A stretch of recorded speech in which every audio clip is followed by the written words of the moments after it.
algún momento nos hemos acobardado. Yo lo he hecho. Oye, si lo hizo el profeta Elías, ¿qué hizo el profeta Elías cuando sintió temor de que la reina Jezabel lo había dicho el día de hoy no pasas? Si el día de mañana no amaneces muerto, igual como esos Baales, esos profetas de Baal que mataste, ¿qué hizo Elías? Vámonos, huyó. Ese temor estuvo en él, se acobardó. Pero qué interesante es también que la Escritura dice que los cobardes no heredarán el reino de los cielos, ¿verdad? ¿Sí o no? Entonces, ¿podemos temer o no podemos temer? Bueno, voy a ir despejando dudas. Espero despejarlas y no irlas ampliando. Pero empezaré por clarificar esta primera interrogante. ¿Qué es el temor entonces? El domingo anterior analizábamos un poquito acerca del temor, hablábamos del temor, pero no aterricé en esta interrogante. ¿Qué es el temor? ¿Por qué en ciertas ocasiones uno pareciera que corre un temor interno en nosotros?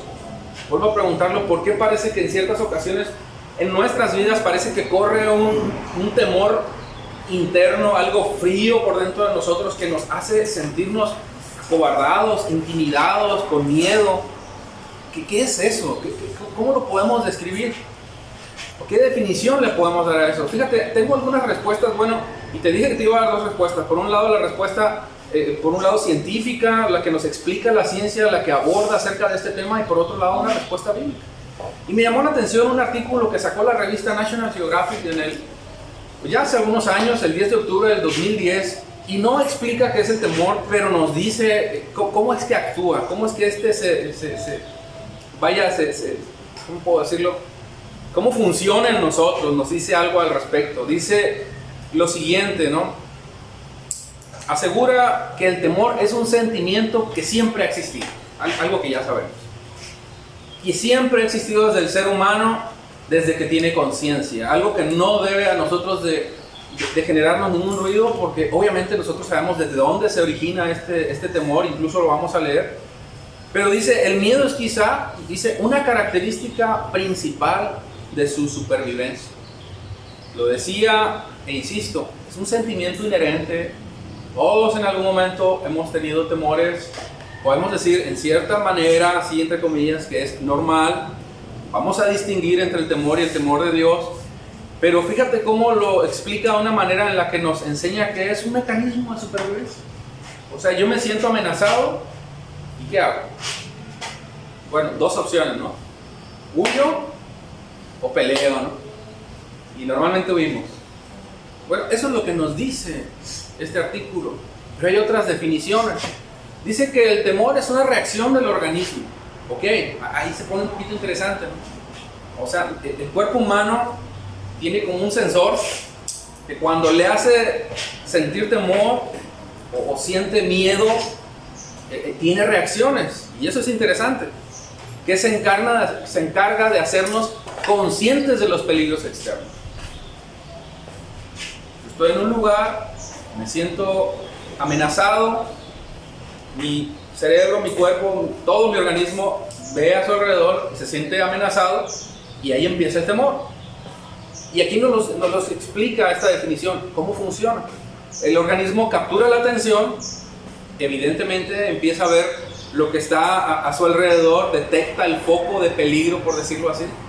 Y dice, el cerebro lo interpreta, es decir, lo analiza, lo empieza a procesar, empieza a percibir que es una alerta y provoca miedo, porque aquí actúa algo bien interesante, que es lo que llaman los médicos, ¿no? El sistema límbico. Yo no tengo nada no sé nada de neurología, pero los expertos en esta materia, yo entiendo que son diferentes sensores que están ahí en tu cerebro y en mi cerebro, que lo que hacen es que una vez que detectan lo que te está amenazando, el sistema límbico regula tus emociones. Empieza a ver cuáles son tus opciones, qué vamos a hacer, ¿no? En eso que nos está amenazando, y funciona como un mecanismo de defensa. Y es lo que te decía, ahí lo explica. O huyes o luchas. Ahí se generan otra serie de cosas, ¿no? Cuando luchas, te sientes sobrepasado, bueno, hay otras reacciones químicas ahí, la adrenalina, etcétera, etcétera. Pero todo esto sucede precisamente porque hay temor en ti y en mí. Y de la mano de este temor, obviamente, se derivan otras circunstancias u otras cosas, ¿no? El aumento de presión arterial, tensión muscular, aumento de la adrenalina, que es lo que decía hace un momentito. Pero hay más definiciones. Déjame avanzar con esto. Quiero hablarlo porque necesitamos tener claro este concepto. Dice que es una emoción. Ok. El diccionario Perspicacia lo define como una emoción y dice dolorosa. Wow, esto está a meditarse. Y la pregunta que pudiéramos hacernos es: ¿por qué es dolorosa? Bueno, obviamente hay niveles de temor. Yo puedo sentir un temor por algo que naturalmente todos podemos sentir temor. Sin embargo, hay temores que suben de nivel, que no son temores comunes, que incluso nos hacen vivir pues literalmente atemorizados, ¿no? Y yo creo que la definición del temor que está haciendo este diccionario en ese sentido es por eso, y lo voy a abordar. Pero dice que se caracteriza por sentimientos de alarma. Es lo mismo que explicaba en la otra definición. Tenemos sentimientos, emociones encontradas por ahí. Nuestros sensores neurológicos detectan el temor y ¡pum!, encienden la alarma. Generan miedo, generan intranquilidad, una reacción misma que el organismo lo reconoce, que lo puede lastimar, lo puede dañar y produce evidentemente miedo para cuidarte o prevenir. Es interesante esta definición, tiene mucho en común con lo que leíamos anteriormente, porque el propósito finalmente del miedo, como tú lo puedes ver, es que lo que hace es ayudarte, ¿no? Prevenirte. Y fíjate que esto tiene mucho de lógico, porque vamos a ver incluso cómo el temor en la vida o en la historia de muchos hombres que vamos a poder estudiar ha permitido que ese temor los libre de muchos males.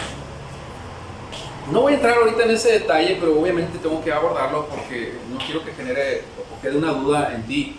Yo estoy hablando del temor en general, hermanos. Pero obviamente ese temor que a ti y a mí nos hace tomar decisiones bíblicas, ese temor que a ti y a mí nos hace actuar con prudencia, con sensatez, con reverencia, con adoración a Dios, no tiene que ver con este temor. Yo lo voy a abordar más adelante, pero este temor es diferente.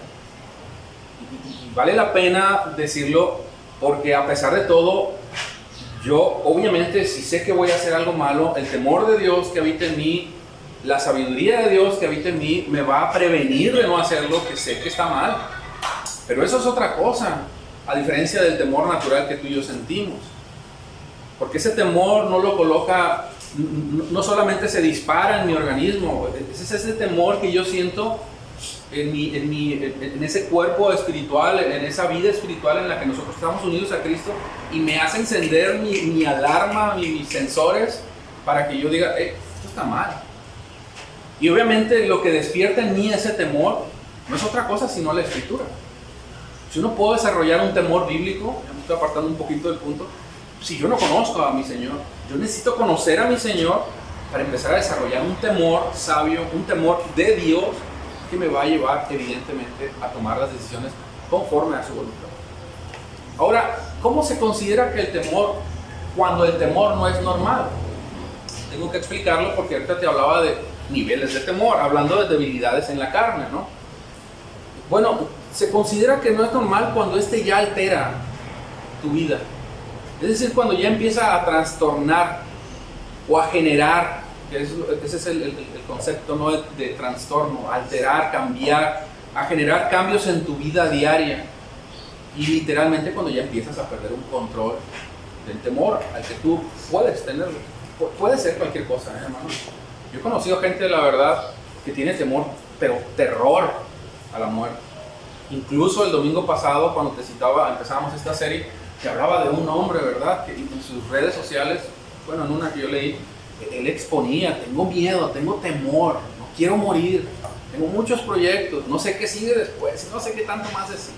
Bueno, tú puedes ver una persona completamente afligida, fuera de control, completamente trastornada por su miedo.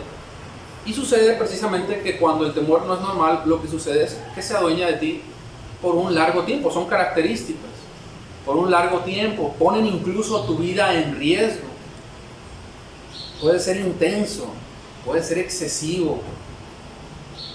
Yo decía hace un momento, es normal que sintamos temor, entre comillas. Lo que no es normal es que el temor se apodere de nosotros y genere en nosotros un trastorno, genere ansiedades que nos lleven al grado de que perdamos el control sobre esas cosas. Oye, si tú lees la Escritura, tú descubres que sobre nuestras emociones Dios nos ha dado dominio. ¿Qué cosa? Propio. Yo le contaba ahorita a mi pastor, en la semana que fue algo compleja, tuve una semana compleja, atendiendo a contribuyentes. Híjole, un contribuyente, Dios mío, me decía a modo de risa, casi me transformo en modo Saiyajin. Me puso los pelos de punta, pero tuve que controlar. Y yo creo que todos en algún momento nos hemos enfrentado en situaciones en las que tú mismo te dices, oye, ya, bájale, te está saliendo de control. Bueno, sucede lo mismo con el temor. Sucede que a veces no podemos controlar. Sucede que a veces se nos sale de control y a veces necesitamos enfocarnos un poco más en esto. De hecho, déjame exponerme una vez más, y no lo hago para exponerme, lo hago porque creo que es como testimonio y esto les va a servir a ustedes para edificación, como lo está haciendo para mí, y precisamente por eso lo estoy estudiando. Yo he sentido una sensación de temor que yo he considerado que no es normal en mi vida, que me ha llevado evidentemente a tener que trabajar en esto. Y obviamente compartirlo. Insisto, yo creo que todos hemos sentido en algún momento temor. Pero sucede, hermanos, que cuando el temor se sale de control, cuando la ansiedad empieza a aflorar en nosotros, comienza a alterar nuestras conductas y a afectar otras esferas, esto ya se empieza a salir, empieza a tomar un color diferente, por decir así, ¿no? ¿Por qué? Porque empieza a afectar tu salud física o emocional. Empieza obviamente a haber cambios notorios físicos, ¿no? Pudiera ser pérdida de peso, a lo mejor tensiones exageradas, dolores musculares, fatiga, irritabilidad, afecta posiblemente tu comportamiento, pérdida de la memoria, altera tu estado de ánimo, tus relaciones personales, produce insomnio, es decir, falta de sueño, comienza a afectar incluso tu salud mental y provoca pensamientos, cuando estoy hablando ya de un trastorno obviamente, ¿no? Pensamientos incluso hasta suicidas en muchas personas, o conduce a vicios. Y eso estamos hablando obviamente de un trastorno, cuando ya empieza a afectar ese temor en tu vida. También se le conoce como trastorno un temor excesivo o nada normal, cuando eso empieza a afectar tanto tus emociones que de la nada, por decir de alguna manera, empiezas a llorar descontroladamente. Tus sentimientos, tus emociones están fuera de control al grado de tener tanta inseguridad, de sentir delirios incluso de persecución, ausencia de paz o aislamientos. Decides alejarte, no quieres relacionar.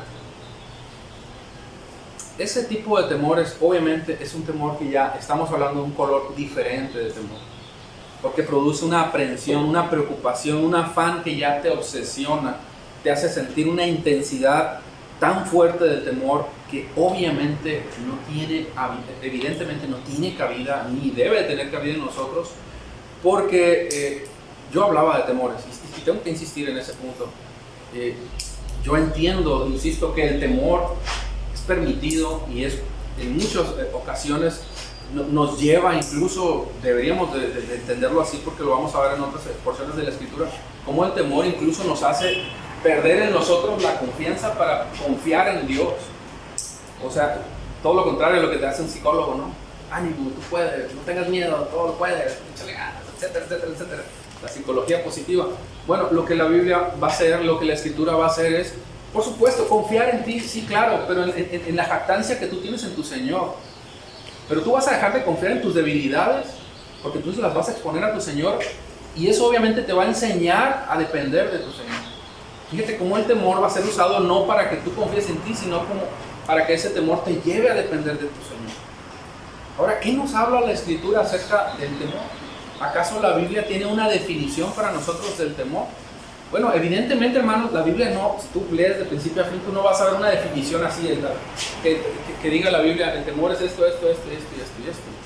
Por supuesto que no, la Biblia no nos habla ni nos responde ese tipo de complejidades porque evidentemente no fue escrita para explicarnos las complejidades del cuerpo humano, como tampoco fue escrita para hablarnos de física, química, ni nada de eso, ¿no?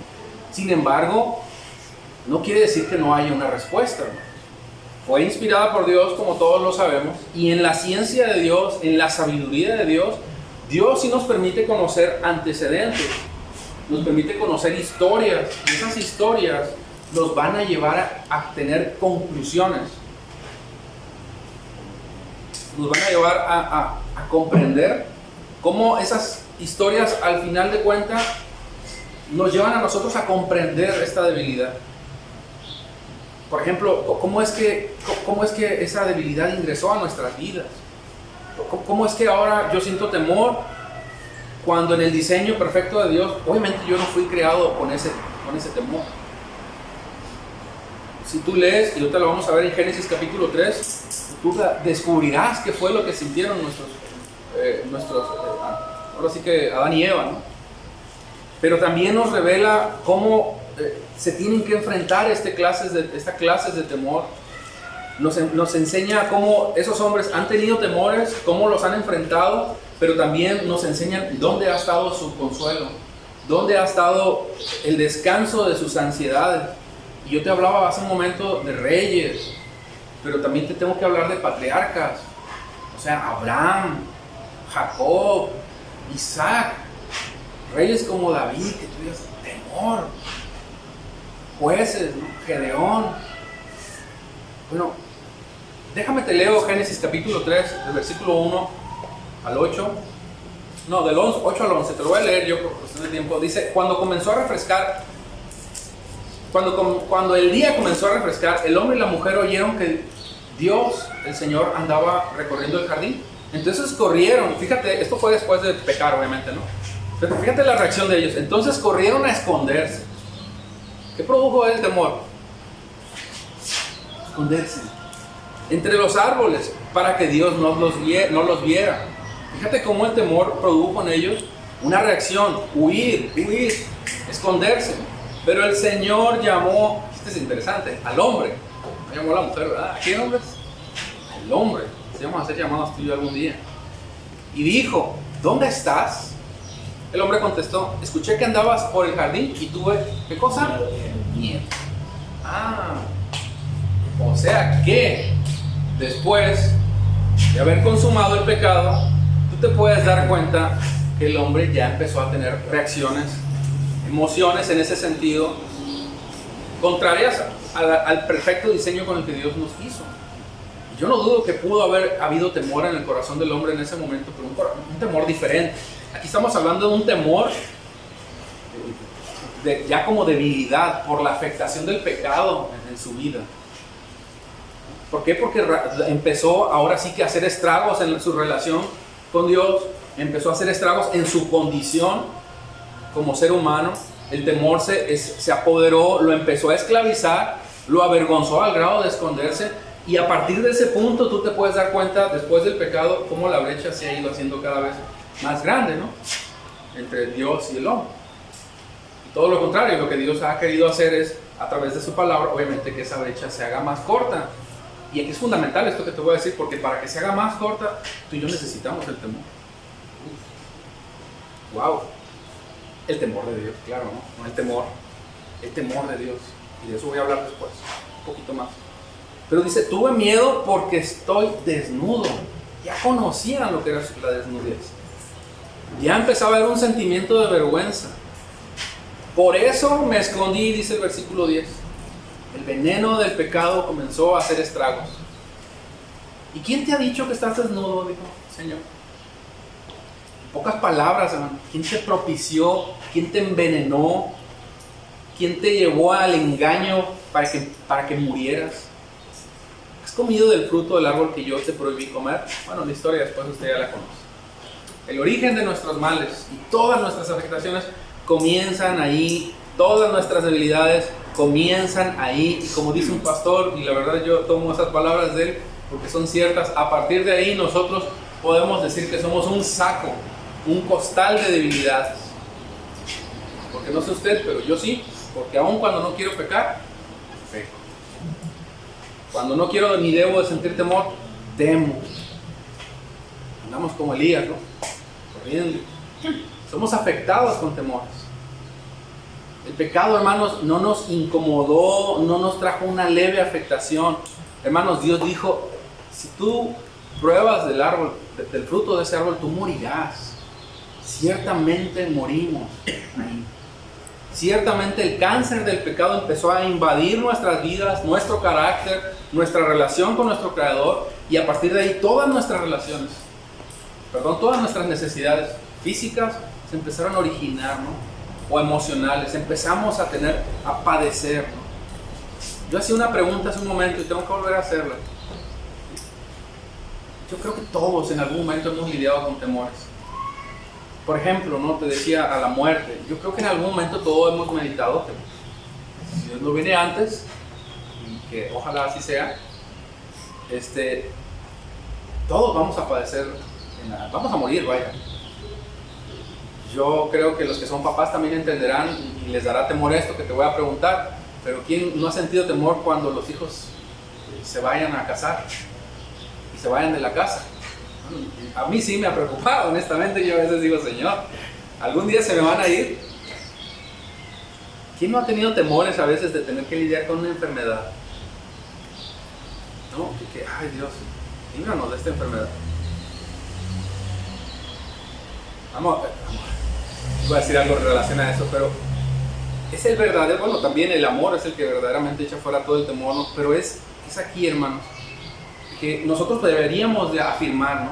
Que el verdadero temor, que es el que echa fuera, el verdadero amor que echa fuera toda clase de temor, pero que el verdadero temor que nosotros deberíamos de tener y que nos debería hacer meditar ahorita que estamos en tiempo, es el día que tú y yo nos vayamos a ver cara a cara con nuestro Señor. O sea, tú puedes ver cómo en Mateo capítulo 10, versículo 28, nuestro Señor dice, no teman por aquellos que matan el cuerpo. No teman por aquellos los que matan el cuerpo, mas el alma no la pueden matar. Teman más bien aquel que puede destruir el alma y el cuerpo en el infierno. Evidentemente es nuestro Señor. Él tiene el poder para eso. Y ese debería ser nuestro temor, estar frente, cara a cara con Él. Algún día todos estaremos cara a cara con Él. Obviamente, unos sentirán temor de muerte y otros expectantes de saber que nuestro abogado, nuestro Señor Jesucristo, abogará por nosotros, y ese temor obviamente se transformará en consuelo. Pero yo no voy a tener tiempo para explicarte de muchas historias, hermanos, pero hay muchas que yo quisiera mencionar, y voy a mencionar una nada más en particular. El próximo domingo voy a mencionar otras, pero tú estarás de acuerdo conmigo, por ejemplo, que Job fue un hombre que obviamente tuvo temor, llegó a sentir temor. Incluso Job, analízalo en casita, por favor, capítulo 3, versículo 25 en la NTV dice, no puedo comer a causa de mis suspiros. O sea, imagínate la situación emocional en la que estaba. No puedo comer a causa de mis suspiros. Y por si fuera poco dice, mis gemidos se derraman como el agua. O sea, date una idea cómo estaba Job. ¿Te puedes imaginar cómo estaba? Lo que yo siempre había temido me ocurrió. ¿Qué es a lo que tú temes, hermano? Bueno, a lo que él había temido siempre le ocurrió, dice, se hizo realidad lo que me horrorizaba. Ojo con esto, el versículo 26, léelo en casa, Job capítulo 3, versículo 25 y 26. No tengo paz ni tranquilidad, no tengo descanso, solo me vienen dificultades. Este hombre estaba padeciendo, este hombre estaba sufriendo. Sin embargo, fue un hombre justo delante de Dios. Qué interesante, hermanos, que nosotros podamos descubrir en hombres como este, un hombre tan rico, con tanto conocimiento de su Señor, llamado justo, justo delante de Dios, un hombre recto, vaya, que veamos que está sufriendo, que está padeciendo de temores. Yo no voy a poder continuar más con algunas otras, pero quiero que las leas en casa. Por favor, lee el Salmo 55, versículos del 1 al 8. Pero hay más historias, y esta es una historia de David que se llama La oración de la angustia. Léela en casa. descubre cómo este hombre llegó a sentir tanto temor. Pero medita, por ejemplo, en el caso de Job, nos dice que sus suspiros, incluso sus gemidos eran derramados como agua. Vamos a concluir hasta aquí porque ya no me va a alcanzar el tiempo. Déjame orar, por favor, para antes de despedirnos, entregar esta enseñanza al Señor. Padre, te damos tantas gracias, Padre. Señor, he aquí un hombre débil, y sin duda hombres débiles, mujeres débiles, Dios, en la carne, en este lugar. Sin duda alguna, Dios, a pesar de esas debilidades, de esos temores, sabemos que tú estás obrando, Señor. Que tú estás perfeccionándonos, tú estás santificándonos, porque ese es tu deseo, Señor, que al final de cuentas nosotros seamos santificados, pero la encomienda es que nosotros nos limpiemos, que nosotros nos purifiquemos de toda lucha en la carne y en el espíritu. Una lucha con la que vamos a estar de aquí hasta que tú nos llames a tu presencia, Señor, siempre combatiendo, siempre luchando, siempre en medio de esa guerra. Pero sabemos que nuestro consuelo, Señor, y nuestro verdadero temor está y debe estar fincado en ti, Dios, en conocerte, en saber que un día llegaremos a estar cara a cara frente a ti. Y que ese temor sea un temor genuino, Dios, por reverenciarte, por adorarte, por estar convencidos, Señor, de que solo sin santidad podemos estar con santidad podemos estar delante de ti, y necesitamos perseverar en la santidad, porque es en la santidad en la que nos va a dirigir al temor perfecto, un temor que solamente, Dios, podemos conocer en tu palabra, Dios. Gracias te damos, en el nombre de Jesús te damos tantas gracias. Amén. Dios te bendiga. Gracias.